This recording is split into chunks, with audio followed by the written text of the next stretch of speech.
Hello friends, welcome to ESL stories. उम्मीद करती हूँ आप सब लोग खैरियत से होंगे। आज की वीडियो में मैं हाजिर हूँ आपके लिए एक बहुत ही शानदार कहानी लेकर। इस कहानी में आपको बहुत से वर्ड्स के मीनिंग और उनकी एग्जैक्ट प्रोनाउंसिएशन सीखने को मिलेगी। उसके अलावा हम ग्रामर से रेलिवेंट कुछ चीज़ें भी डिस्कस करेंगे। तो अगर आप भी कहानियाँ सुनकर अपनी इंग्लिश को इम्प्रूव करना चाहते हैं तो आज ही ESL स्टोरीज को लाइक, शेयर और सब्सक्राइब करें ताकि हमारी आने वाली हर वीडियो का नोटिफिकेशन आपको सबसे पहले मिल सके। तो बिना टाइम वेस्ट किए स्टार्ट करते हैं आज की कहानी। हमारी आज की कहानी का टाइटल है द ब्लाइंड गर्ल। ब्लाइंड कहते हैं ऐसे इंसान को जो देख ना सकता हो, यानी अंधा। गर्ल लड़की। द ब्लाइंड गर्ल एक अंधी लड़की। There was a blind girl एक अंधी लड़की थी। हु हेटेड, हेट का मतलब होता है नफरत करना।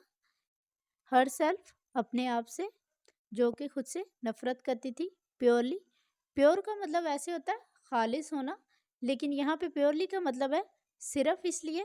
फॉर द फैक्ट का मतलब होता है इस वजह से। शी वॉज ब्लाइंड कि वो अंधी थी। वो खुद से सिर्फ इसलिए नफरत करती थी क्योंकि वो अंधी थी। द ओनली पर्सन, सिर्फ एक इकलौता शख्स, शी डिडंट हेट, जिससे वो नफरत नहीं करती थी, वाज हर लविंग बॉयफ्रेंड, वो उसका प्यारा बॉयफ्रेंड था।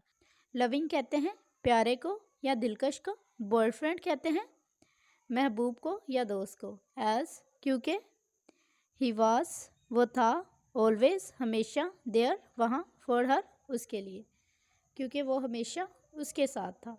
शी सैड, वो कहती थी, डैट के, इफ़ शी कुड ओनली सी, अगर वो देख सकती, द वर्ल्ड दुनिया को, शी वुड मैरी हिम, तो वो उससे शादी कर लेती। वन डे, एक दिन, समवन डोनेटेड, डोनेट का मतलब होता है अतिया करना।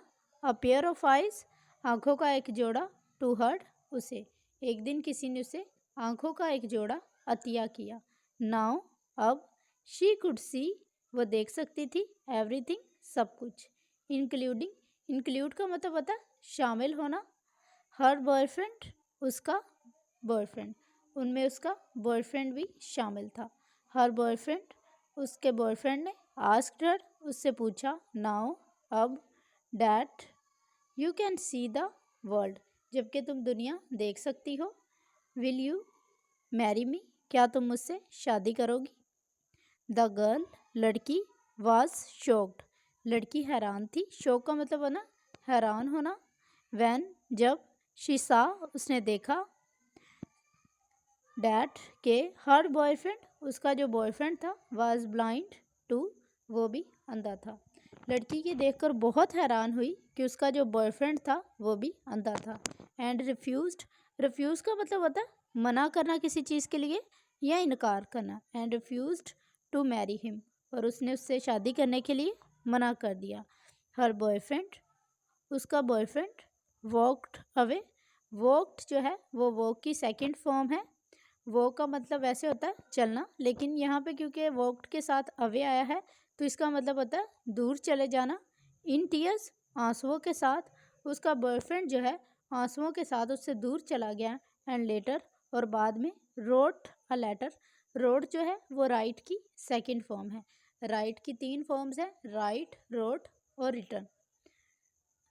बाद में उसने उसे खत लिखा, टू हर, उसे, सेइंग, ये कहते हुए, जस्ट टेक केयर, बस ख्याल रखना, ऑफ माई आइज, मेरी आंखों का, डियर, प्यारी, मेरी आंखों का ख्याल रखना। इस कहानी से जो हमें मोरल मिलता है वो ये है, व्हेन, जब, आवर सर्कमस्टांसिस, सर्कमस्टांसिस कहते हैं हालात को, जब हमारे हालात, चेंजेस, चेंज का मतलब होता है बदलना। व्हेन आवर सर्कमस्टांसिस चेंज, जब हमारे हालात बदलते हैं। So does our mind, mind कहते हैं जहन को। जब हमारे हालात बदलते हैं तो हमारी सोच और हमारा रवैया भी बदलता है। सम पीपल, कुछ लोग, मे नॉट बी एबल, कुछ लोग इस काबिल नहीं होते। एबल का मतलब होता है काबिल होना। टू सी, देखने के, the way things were before, चीज़ें जो पहले थी। कुछ लोग इस काबिल नहीं होते हैं कि वो देख सकें कि चीज़ें पहले कैसी थी। एंड, और, माइट नॉट बी एबल, और इस काबिल ना हो, टू अप्रिशिएट दैम। अप्रिशिएट का मतलब होता है किसी चीज़ की तारीफ करना। कुछ लोग इस काबिल नहीं होते हैं कि वो देख सके कि आपने उनके बुरे वक्त में उनके साथ किस तरह का रवैया रखा था, और वो उसकी कदर करें या उसकी तारीफ करें। देयर आर मैनी थिंग्स, बहुत सारी चीज़ें हैं, to take away from this story, जो इस कहानी से सीखी जा सकती हैं। नॉट जस्ट वन, सिर्फ कोई एक नहीं है। इसी के साथ हमारी कहानी ख़त्म हो गई है, लेकिन हमारे सीखने का सिलसिला जो है वो अभी ख़त्म नहीं हुआ है। तो नेक्स्ट हम इस कहानी में आने वाले तमाम डिफ़िकल्ट वर्ड्स को एक्सप्लेनेशन के साथ सीखेंगे, ताकि आपकी वोकैबुलरी जो है वो इम्प्रूव हो सके। हमारा पहला वर्ड है ब्लाइंड। अगर हम इसकी इंग्लिश मीनिंग यानी इसके सिनोनियम की बात करें तो वो होता है अनेबल टू सी, यानी देखने के काबिल ना होना। इसका उर्दू तर्जमा है अंधा या अंधी। Used for someone who has no eyesight, किसी ऐसे इंसान के लिए इस्तेमाल होता है जिसकी आई साइट ना हो या जो देख ना सकता हो। आई साइट कहते हैं बसात को या देखने की हिस्स को। नेक्स्ट हमारा वर्ड है हेटेड। इसका इंग्लिश मीनिंग है स्ट्रॉन्गली डिसलाइक्ड। उर्दू में इसका मतलब होता है नफरत करना। अगर हम ग्रामर के लिहाज से देखें तो ये पास्ट टेंस है ऑफ हेट। ये हेट का पास्ट टेंस है, यानी कि हेट की सेकंड फॉर्म है हेटेड। नेक्स्ट हमारा वर्ड है प्योरली। प्योरली का इंग्लिश मीनिंग होता है कंप्लीटली और ओनली। अगर हम इसके उर्दू तर्जुमे की बात करें तो इसका मतलब होता है मुकम्मल तौर पर, और इसकी एक्सप्लेनेशन क्या है, शोज द रीज़न और इंटेंसिटी। इंटेंसिटी कहते हैं शिद्दत को, बिहाइंड समथिंग, किसी चीज़ के पीछे कोई वजह या जो इंटेंसिटी होती है, शिद्दत होती है, उसे दिखाने के लिए इस्तेमाल होता है लफ्ज़ प्योरली। नेक्स्ट वर्ड है लविंग। लविंग का मीनिंग होता है केयरिंग एंड अफेक्शनेट। उर्दू तर्जुमा है मोहब्बत करने वाला। और अगर हम इसको ग्रामर के हवाले से देखें तो ये एडजेक्टिव है जो कि लव से बना है, फॉर्म्ड फ्रॉम लव। लविंग जो है ये एक एडजेक्टिव है। नेक्स्ट हमारा वर्ड है डोनेटेड। डोनेटेड के अगर हम इंग्लिश मीनिंग की बात करें, give something for free especially to help. कोई चीज़ मुफ्त में देना जो है किसी की मदद करने के लिए, उसे हम डोनेट कहते हैं। अगर हम इसका उर्दू तर्जुमा देखें तो इसका मतलब है अतिया देना। और ग्रामर के हवाले से ये डोनेट की सेकंड फॉर्म है डोनेटेड, यानी डोनेट का पास्ट टेंस है। नेक्स्ट हमारा वर्ड है शॉक्ड। इसकी इंग्लिश मीनिंग की बात करें, इसका इंग्लिश मीनिंग है very surprised, often in a bad way. Urdu तर्जुमा हैरान होना या चौंक जाना। और ग्रामर के लिहाज से ये पास्ट पार्टिसिपल है जो कि वॉज के साथ पैसिव वॉइस के तौर पे इस्तेमाल हुआ है। अगला हमारा लफ्ज़ है रिफ्यूज्ड।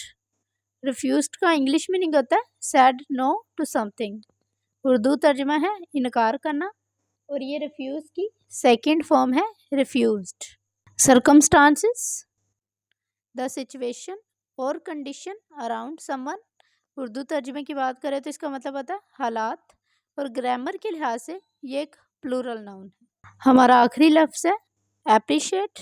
एप्रिशिएट का मतलब होता है टू वैल्यू और बी थैंकफुल फॉर समथिंग, यानी कदर करना। आई होप आप लोगों को आज की स्टोरी अच्छी लगी होगी और इसमें आप लोगों को बहुत कुछ सीखने को भी मिला होगा। तो इसी तरह की इंटरेस्टिंग स्टोरीज़ के ज़रिए इंग्लिश सीखने के लिए ESL स्टोरीज़ को लाइक, शेयर और सब्सक्राइब